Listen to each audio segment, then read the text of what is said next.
Welcome to Josh's Green Garage. So this video is going to hopefully be very short. I'm going to try to not talk too much, and we're just going to try to get through this. So I found something the other day before I went out to go plow a little bit when I was checking my fluids. And I want to make everyone aware of this because I don't want anybody to have an issue where they think they either have too much fluid or don't have enough fluid in their transaxle on the X700 series garden tractors, or probably I would say anything that has a K90 series axle. So going back all the way to like the 425, 35, 45, and 55. I want to say, well, I want to say all those have it. I know at least the 435, 45, and 55 do. And then everything up, past that, all the X7 series and the the X400s and the X500s, the large frame X500s, not the current X500. So anything that has the K90 series transaxle, K91, 92, and 90. So, issue is, I checked my fluid, and I just checked the dipstick, and it was really high. And I thought, okay, I got to get this on video again. So I'm going to not cut this video at all. I'm just going to show you what I found and what you should keep in mind whenever you're checking this fluid.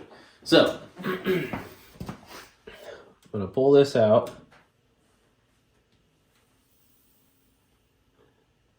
And you probably may have heard that little hiss. That is common. I have seen comments and stuff on the Facebook pages for the X7 series, people asking about that. I know a lot of people on there say that they have the same thing. I as well have that happen, so I don't think there's any issue there. I always wipe this off the first time, as you probably should, for any residual fluid sitting on there. Okay, so we have a completely clean dipstick. Let's make sure we can see that. There's just a slight gloss of fluid on there, but that'll be easy enough to see. So I'm gonna put that in there. I don't know how well you can see, but I just have that sitting, the top of that sitting on there. You're not supposed to thread this in, which I hope everybody knows that. So then I'm going to pull it back out. And I always let it drip a couple times, so I'm not dripping it all over the body. So it did it. See how high the fluid's going? You can kind of see there in the light. I kind of stopped it right at the top. See the light moving? Stops at the top. So that's way higher than it's supposed to be. I'm going to check it one more time. Just in case there's a little bit of a variance there. So I try to drop that straight down. I try not to let it rub on any gearing or anything in there as much as possible. And again, you can see where that light stops right there.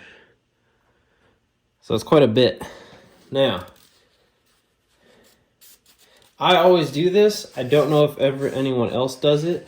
But the thing is, I have the 540 rear PTO, and I'm basically making this video for everybody that has that PTO.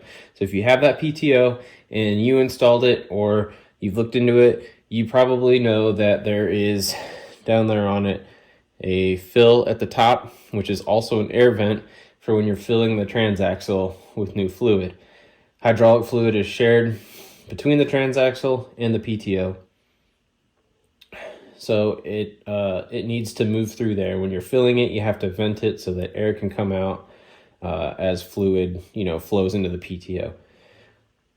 What I found is that if you don't open both of these before you check your fluid, there's something goes on with air pressure and whatnot inside that system that fluid is pulled out of the PTO, pushed into the main transaxle, and it doesn't seem to go back even after the machine's sitting a while. Temperatures are able to go down.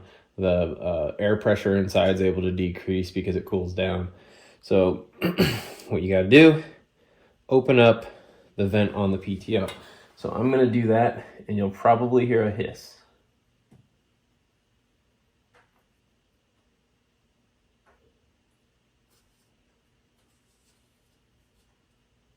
I don't know if you heard it.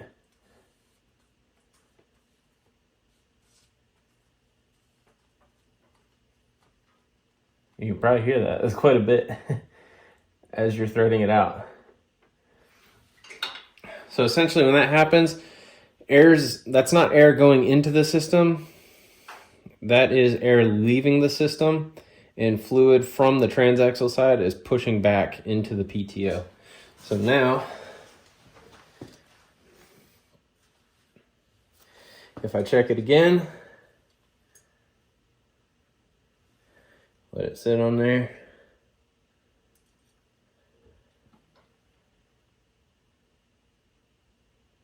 I don't have near the drippage coming off there, barely a drop. And you can see the fluid ends right at the top of the hash marks. Just perfect. So why is this important? Why did I do this video? Basically, anybody that has one of these and didn't put the PTO on themselves, so like I'm kind of making this to help out anybody that had the PTO put on at like the dealer, so you may not know about this. So what I'm trying to avoid is you going to use the PTO and not having the proper amount of fluid in it, or something like if you think you have too much fluid, drain some off, and then now your whole system's actually lower than what it should be, if that makes sense. So is this the biggest deal in the world? I don't know. It seems like the machine runs like that. Kind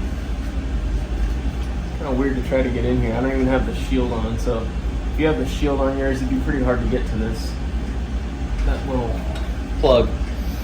But essentially, I just wanted to show that to make sure that you guys are checking that fluid level properly before you start out. The system does what it does when you're running it, obviously. But I'm just trying to highlight that so people are aware, so that you don't have too much fluid in the system, which I guess really, depending on how that shows it, you really wouldn't have too much. I just don't want people to think they have too much and then drain it and then have way too little. So like I said, if you're someone that got the machine at the dealership and they had the dealership put everything on for a tiller or something like that, this video is for you. I just want to make sure that everybody's aware of that. And even if you weren't aware of it, maybe you are now.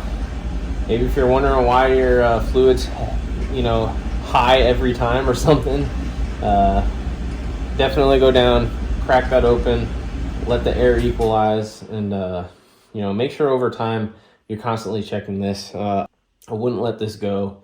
I mean, as expensive as these things are, as expensive as the transaxle is, it's not worth just running it and running it and running it and never checking the fluids. It really is a good habit to get into every time. Like, I know a lot of people are always checking engine oil in lawnmowers and stuff, before every use. Do it in the transaxle as well. Take the extra time if you can, crack that PTO vent open. It's just, end of the day, it's going to, help you ensure, 100% that you have the proper amount of fluid in there. Top it off if you need to, do whatever. So hopefully this was informative.